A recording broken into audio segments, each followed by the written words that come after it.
FYF Sportsman, it's Lamont, and we are back with another podcast video, man. Today we got a very, very special, intricate, and highly detailed video for you guys. I mean, again, we had to come with the research to just really expose the truth on a particular topic that we've discussed time and time again here on FYF Sports. And, you know, again, I think this might be the only video where a very comprehensive breakdown has been done to really expose this. We're going to drop all the facts. We're going to drop the receipts. We're going to get to it. Before we get started with today's video, make sure you guys like, comment, and subscribe. Hit the notification bell to the video because you definitely don't want to miss this video and more videos to come.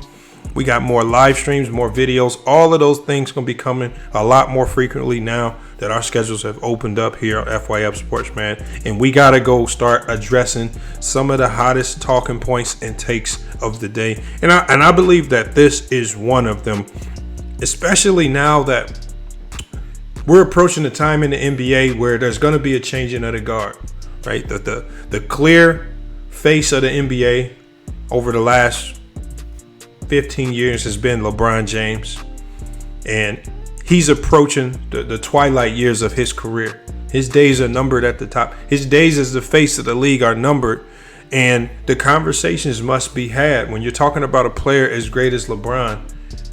Where do we place him in NBA history, and how do we weigh what he's done? You know, obviously the wins, the losses, the good, the bad. How do we weigh that? Especially when comparing him to the likes of the Jordans, the Kareems, the Bill Russells, and all of the players of the past. You know, I just think one of the things that's so funny how a lot of NBA fans are able to contextualize Bill Russell, and people say with Bill Russell, well, we can't put him this high because we know for a fact his competition wasn't great.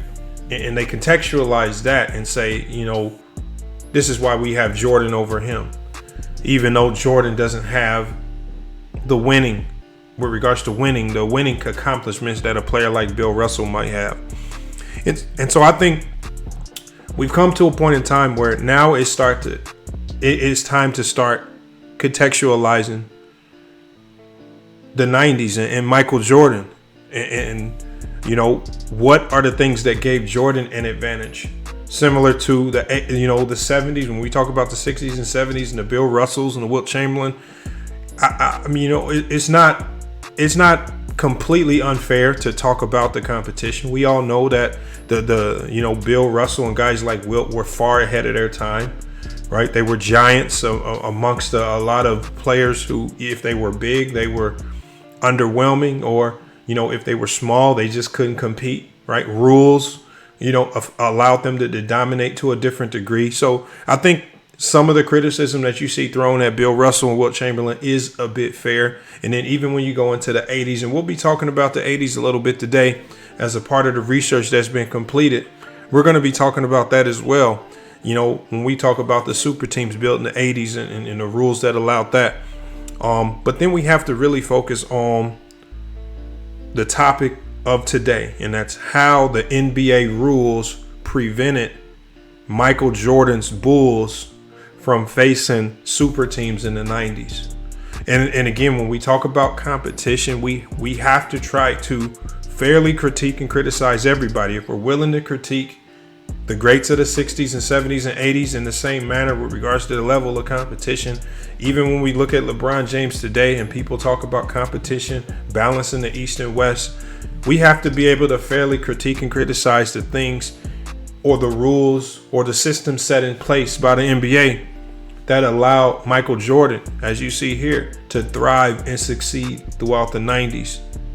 All right, and then we really have to expose why these rules that were built and designed to help Michael Jordan win, why they were immediately changed when he left the league and when he retired in 98. Just a very, very, very crazy, some of the things that I found in my research. So we're going to go ahead and get to the research. We're going to get to the breakdowns.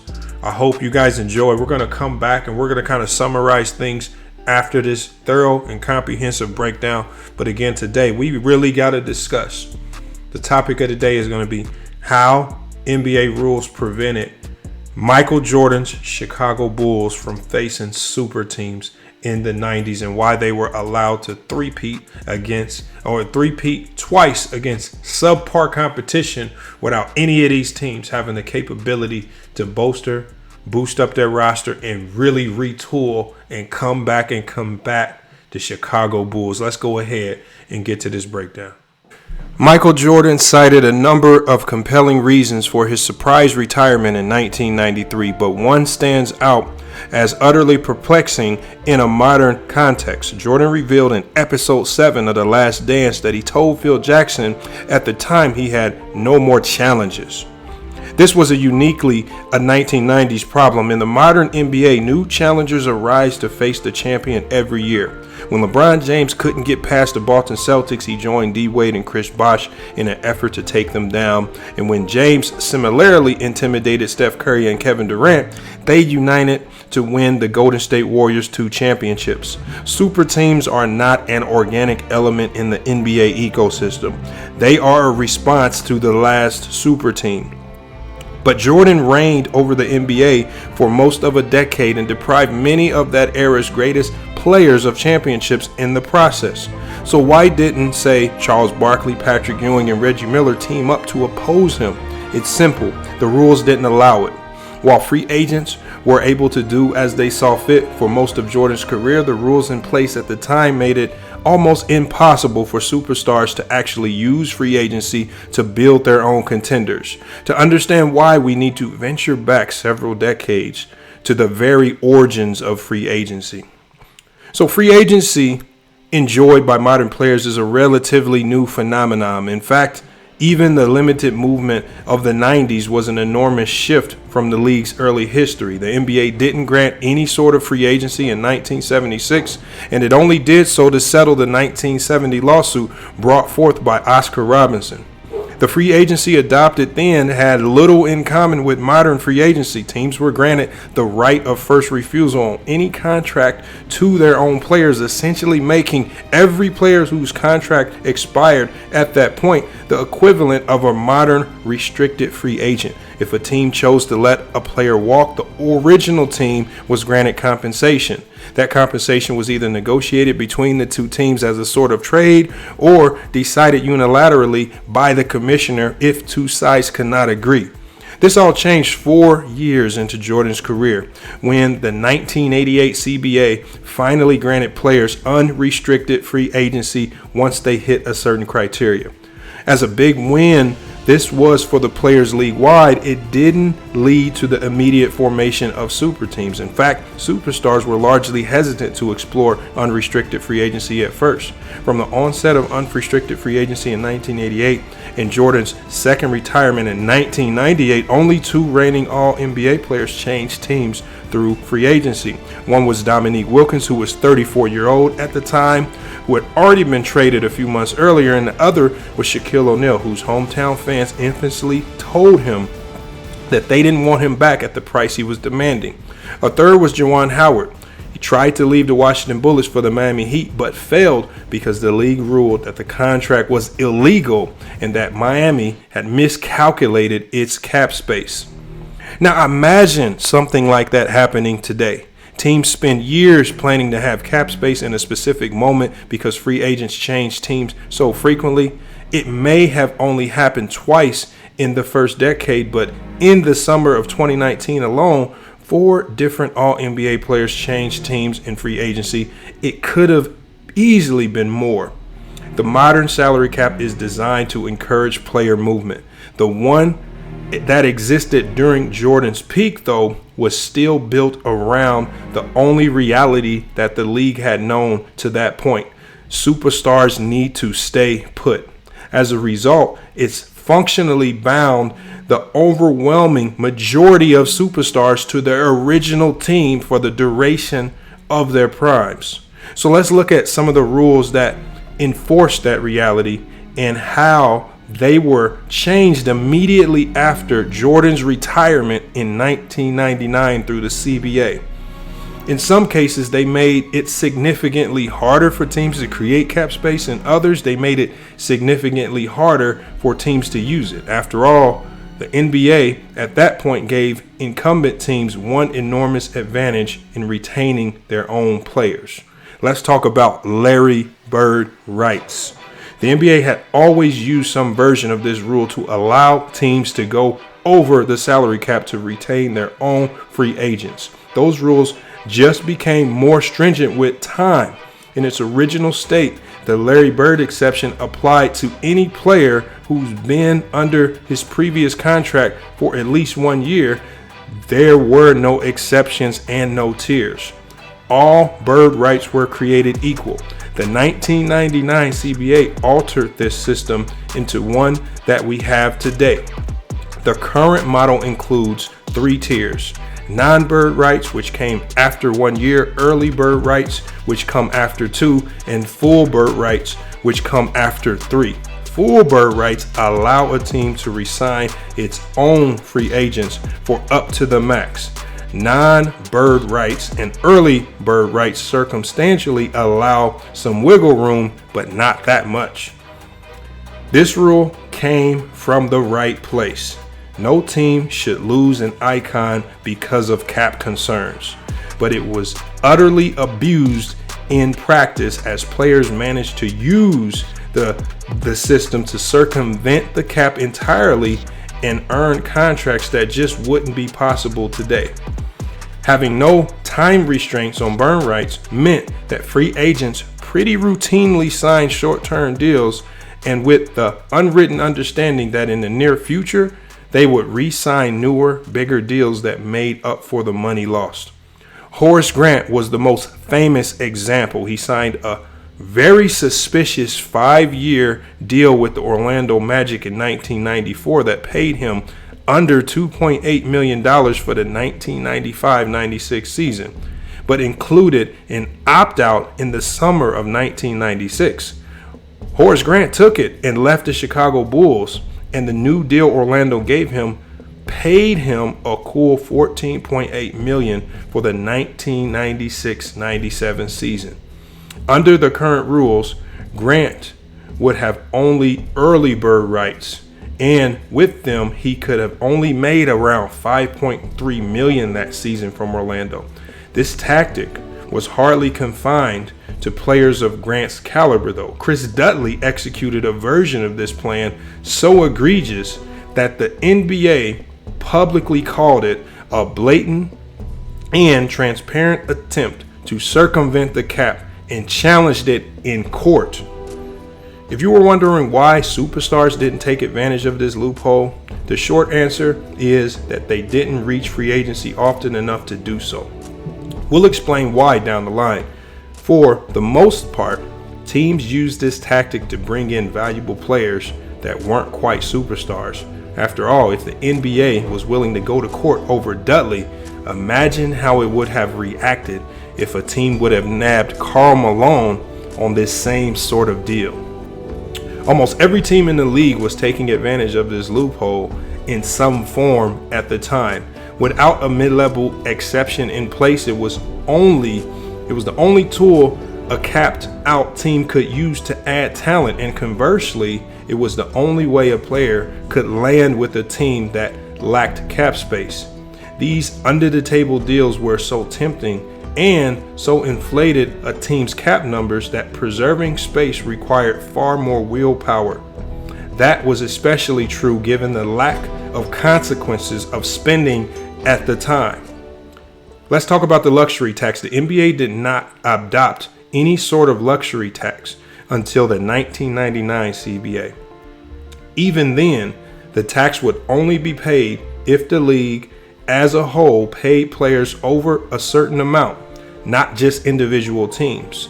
That was corrected in 2005, and the more punitive version currently in existence was ratified in 2011. This meant that so long as a team operated within the rules of the cap in acquiring and signing players, they would not be punished for spending literally any amount of money. So what did this mean in terms of roster construction? Essentially, it gave teams the freedom to spend with impunity. The small market Indiana Pacers had the third highest payroll in the NBA by the 1996-97 season. Why? Because they spent over $18.7 million, just under 77% of the cap, on 4 players at the same position. They spent more on the combination of Dale Davis, Antonio Davis, Rick Smits, and Derek McKee, all big men, than either Toronto, Vancouver spent on their entire rosters at the time. There just weren't a reason to do it for most teams. They happened to have those players. They all produced. There was no financial punishment for keeping them, so they kept them. On some level, this was happening practically everywhere. Opportunity cost leads to prudence, and that did not exist in the 90s. The combination of limitless bird rights and no luxury tax practically begged teams to spend money retaining their own players, as such as their cap sheets were occupied with players modern teams would have had restraint not to spend on. As meaningful as that combination was, though, it is dwarfed in importance by the single biggest driver of free agent movement.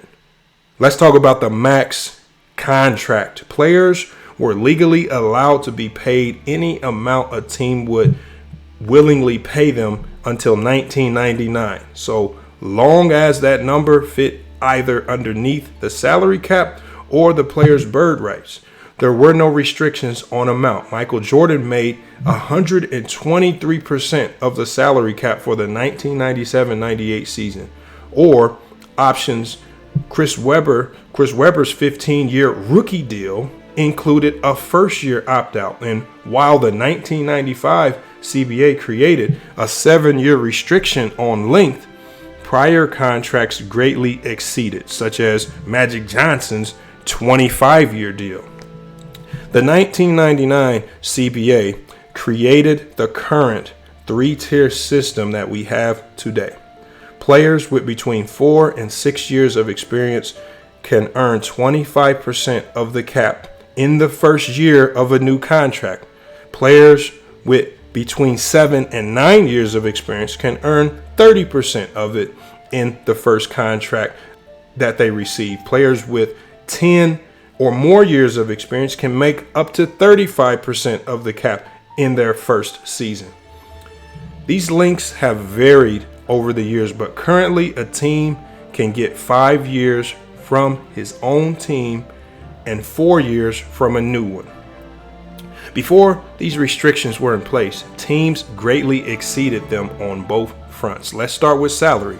The highest first-year salary any current free agent can get is 35% of the salary cap. According to Hoops Hype salary database, between Jordan's first championship, which was the 1990-91 season, and his last, which was the 1997-98 season, a staggering 26 players made salaries above 35% of the cap.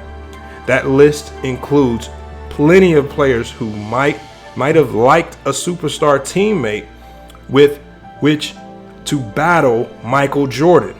David Robinson, it happened 5 times. Patrick Ewing, it happened 4 times. Reggie Miller, it happened twice. Gary Payton, it happened twice. With Alonzo Mourning, it happened twice.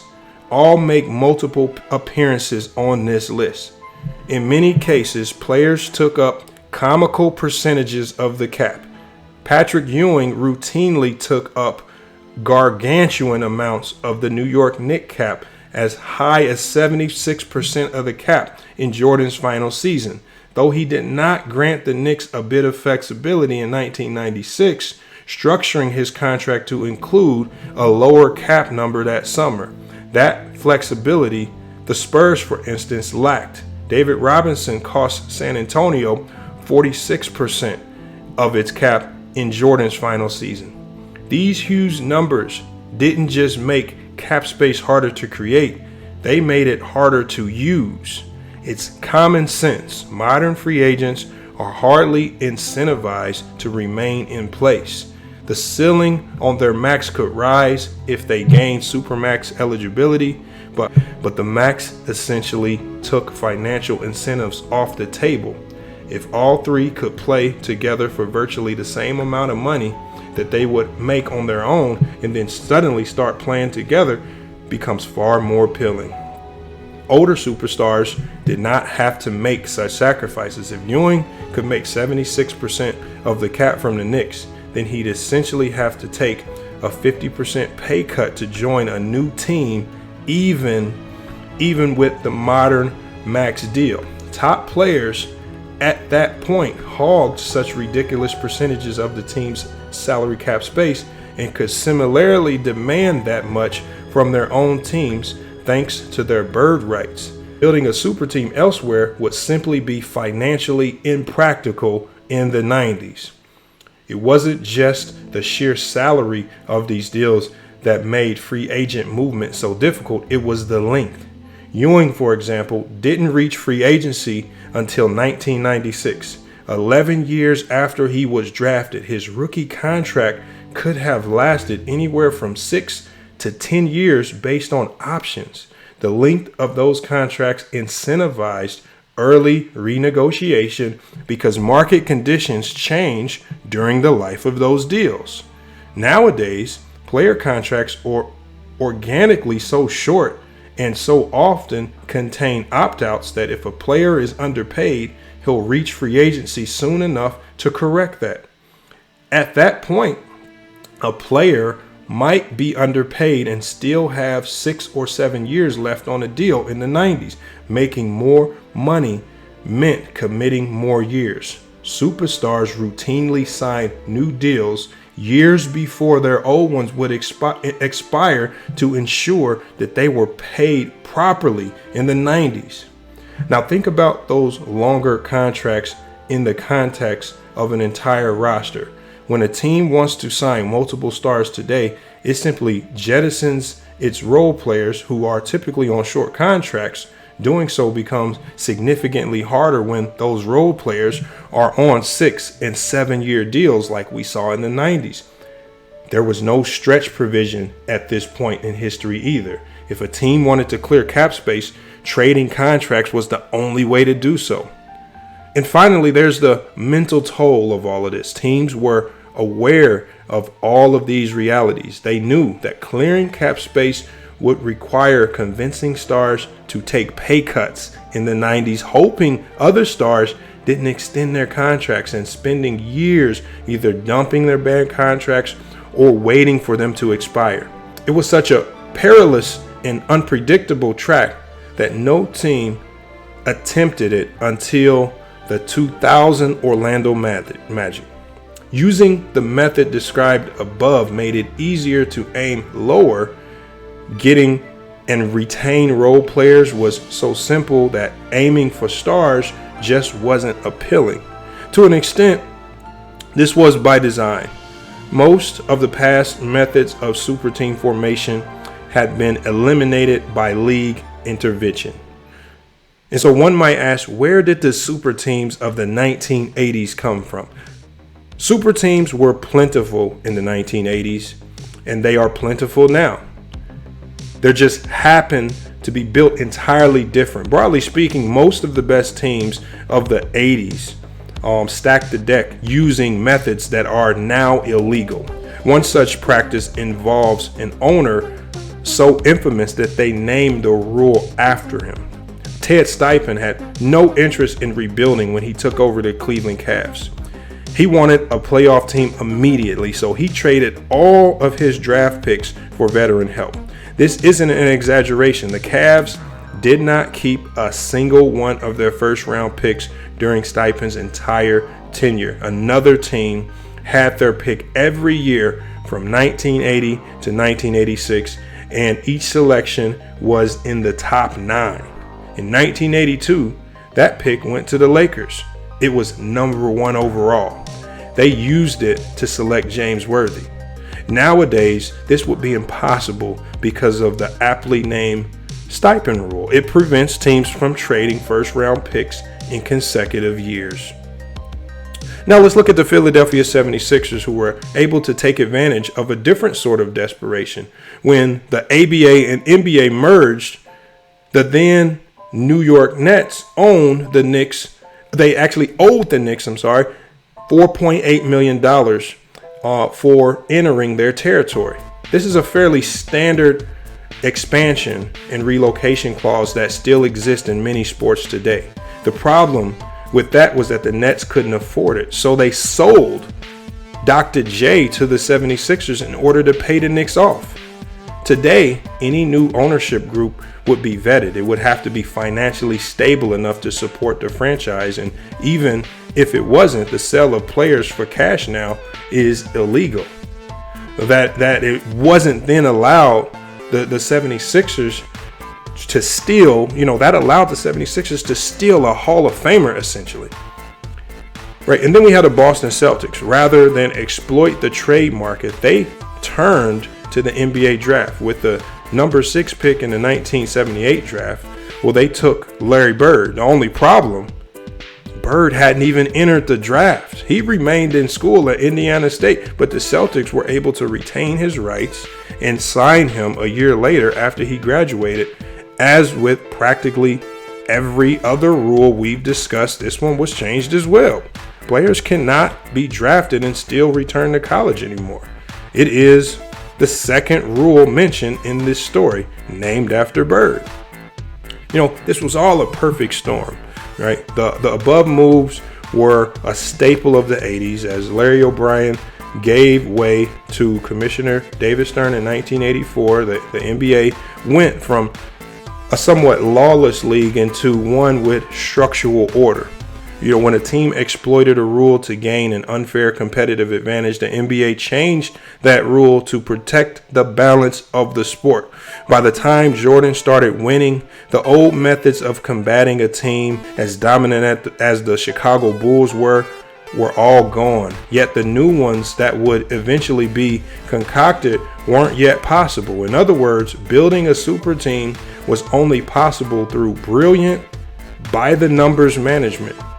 And that's exactly what the Chicago Bulls had. Not only did they select Jordan, but they had the foresight to select Scottie Pippen and Horace Grant in the same draft. Right? They stole Dennis Rodman in a trade and pathologically underpaid Scottie Pippen to maintain flexibility. They identified Tony Kukoc in Europe and prioritized three-point shooting guards next to Jordan, like Steve Kerr and Craig Hodges, before the rest of the league caught on to analytics. Jordan would have won championships practically no matter what. He was that good, but that he won 6 with dominant rosters around him this came down from his front office's ability to surround him with much more talent than any other team in the NBA. In that sense, Jerry Krause was right all along. At that point in NBA history, players couldn't forcibly build their own dynasties.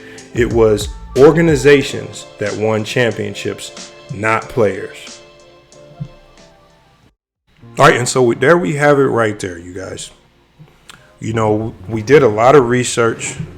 All right. We looked at a lot of data.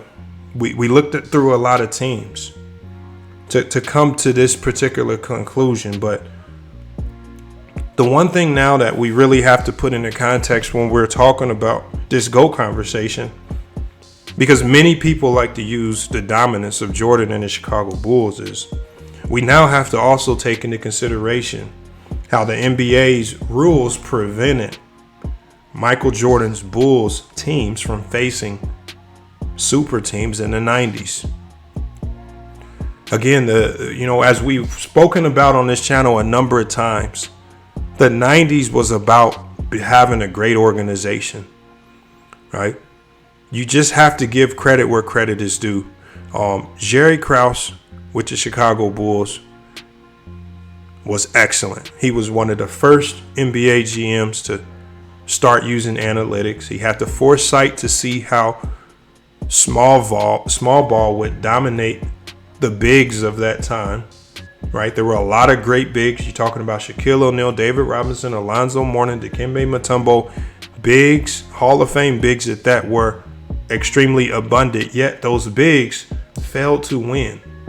And so when you look at again, we'll summarize these things. When you look at contract construction, how teams lured players into long contracts, right? Where they were extremely underpaid. And so when they needed to earn more money, they would just simply make these players renegotiate, because no player wanted to live out the duration of their contract being extremely underpaid, being the 200th highest paid player in the league, and they're making all-star games and MVPs consistently. This is one of the reasons why Hakeem Olajuwon was at one point in time faking injuries and not playing for the Houston Rockets. He was even suspended for it because he was underpaid.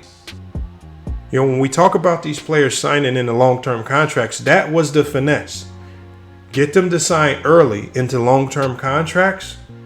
They'll have to renegotiate whenever it's time, because they want to start making their money.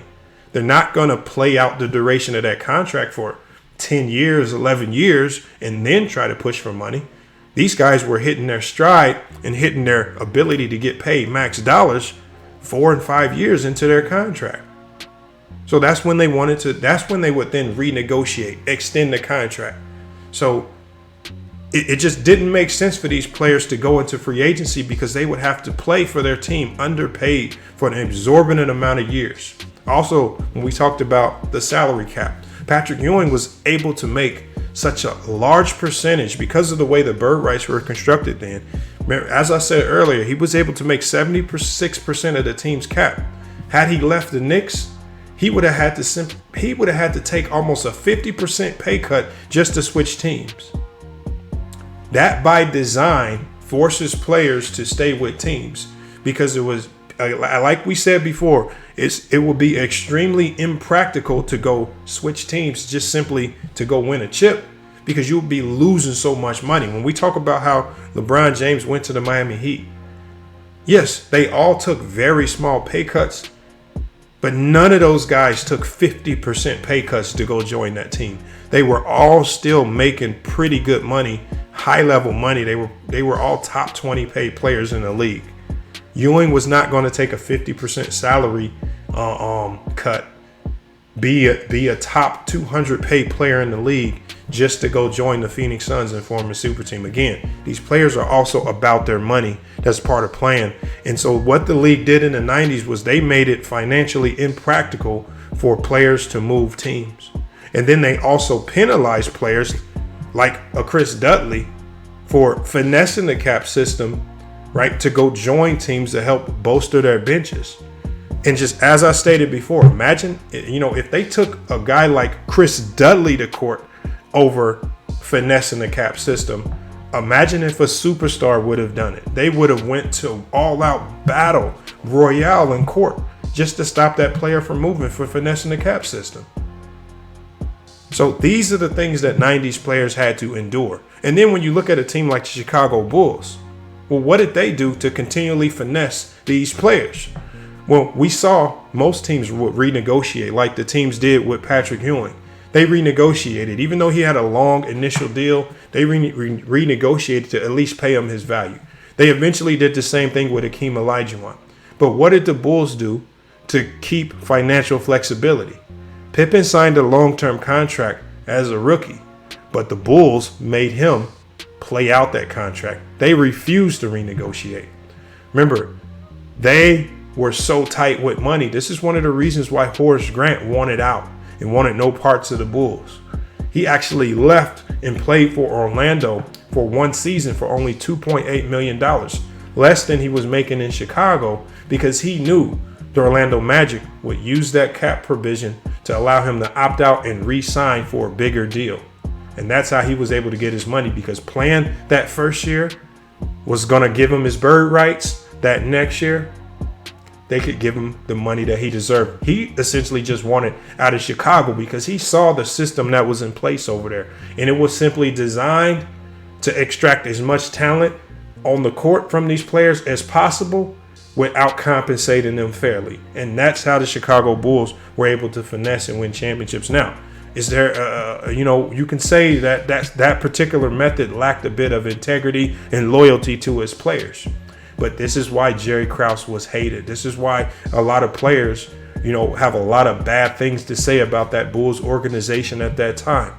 Right? Pippen has nothing, Pippen, I know he appreciates his time winning those chips, but Pippen was never compensated well until he left the Chicago Bulls. Jerry Krause was extremely tight with that budget, and he finessed the cap system amazingly, bringing in great role players to surround his stars with, right? Using the media, this is how they were able to get Dennis Rodman. Remember, the media kind of shunned Dennis Rodman for the hair, for potentially being gay. Nobody wanted to touch him. Jerry Krause had the foresight to say, you know what, we can bring him in on the low, right? We can give up a Will Perdue to get him. And now we have another Horace Grant back in our rotation again. So we just had to break that down. Again, we bring in context to all of these NBA conversations. So when we talk about Jordan as the GOAT, when we talk about those 6 championships, just like we put into context how Bill Russell got there, just like how we put into context the things that made it easier for LeBron James to get there. Let's say if it was an East, we have to put into context the things that benefited Michael Jordan, because these rules that benefited Michael Jordan, surprisingly, were all changed a year after he retired in 1999. They all changed when Jordan retired. Why didn't they change? So again, that's something else that you want to keep in mind. They made sure to change these things. And that tells you right there that the NBA understood that these rules benefited the Chicago Bulls and Michael Jordan, and it was financially beneficial for the NBA to keep the Chicago Bulls in a situation where they could continuously win chip after chip after chip after chip. Remember, Jordan was the breadwinner. Jordan was the face of the league. And just like people say that the NBA does things to help and boost up LeBron, well, the NBA most definitely did things with regards to rule changes, salary caps, team constructions, bird rights. They did a lot of things to help that Bull organization and Michael Jordan, the face of the league, stay on top. But you guys, man, let me know what you think about this video. Let me know your thoughts in the comments. I'm really curious to hear some of you guys' feedback on this, because I know a lot of people are going to have pushback. A lot of people are going to come in here and act like they understand the salary cap system and all of these things. But again, the research has been done. This has already been exposed. There's nothing more you can say other than just own up to the fact that this is now something that you have to contextualize in your GOAT conversation, especially if you're going to hold level of competition. If you're going to hold it against players like Bill Russell, if you're going to hold it against players like LeBron James, you have to hold the same thing over Michael Jordan's head. And you can't continue to make these finesse and bogus arguments that he was going up against stellar competition year after year after year after year, in which that is completely false. The league was designed to not allow other teams to build up competitive teams to fight the Bulls. And this is why we did not see teams make any major moves. This is why we did not see teams make any major moves throughout the 90s to contend with the Chicago Bulls. And that's a fact. Hey, but it's FYF Sports, man. It's been another great podcast episode. Appreciate you guys for watching this, man. Make sure you guys spam up the comments. I know you guys are going to have a lot to say about this. When we go live, it's going to be your opportunity to come up and speak on it. But we had to expose this right here. We had to drop the research and really kind of educate people on the 1990s, man. And that's what we're here to do. But hey, it's FYF Sports, man. It's been another great podcast episode. We will be back with more sports and news. But until then, it's FYF Sports. And we out. For the record, I'm done trying to make y'all comfortable. For the record, you ain't trying to grow, then it's done for you. For the record, lab on me going all the way. For the record, ain't trying to link, no time to waste. For the record, for the record, for the record, for the record, for the record, for the record.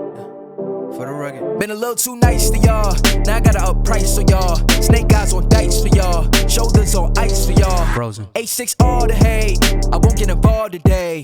Got lost in the ballin' age. I'm flipping the bars. I'm flipping the on record, off record. I still count wins when they doubt it. On record, off record. I let them take advantage. I was wildin'. On record, off record deals. Tell them talk to Colin for the quote. On record, off record. I still want the act, not the ghost. Running through it with the young influence. Adolescent presence. I'm succumbing to it. I've been giving yeses when I shouldn't do it. I complete ejected with the loser. And I'm barely moving, but I'm still gon' boost them. I can't work on winning.